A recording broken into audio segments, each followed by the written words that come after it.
আসসালামু আলাইকুম আমার প্রিয় ভাই বোনেরা, সকলে কেমন আছেন? আমি আপনাদের নাটোরের গ্রামের বোন। এখন বিকেলবেলা একদমই চারিদিকের পরিবেশটা অনেক বেশি সুন্দর।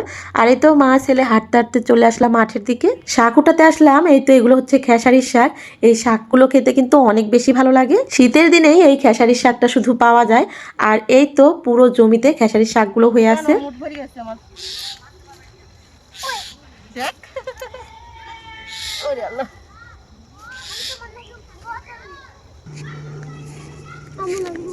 তোর হাত দেখি।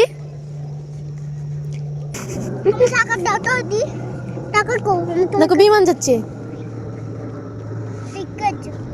বিমানে কে যায়? কি তুলিস এগুলা?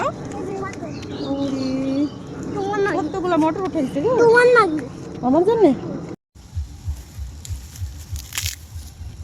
এই শাককে অনেকেই বলে কলই শাক, তবে আমরা বলি খেসারি শাক। এই শাকের কচি অংশটা যে আগারটা সেটাই শুধু উঠিয়ে নিই শাকের জন্য। নরম নরম ডোগাগুলো কি সুন্দর লাগতেছে দেখতে। আর খেসারির ফুলও হচ্ছে এখন। এই খেসারির শাক উঠাতে তেমন একটা সময় লাগে না, শুধু মুট করে আগাগুলা ধরে এই তো ভেঙে নিতে হয় আগাগুলোকে। আগাগুলো এতটাই নরম যে ছুরি বটি কোনো কিছুই লাগে না, হাত দিয়ে উঠানো যায়।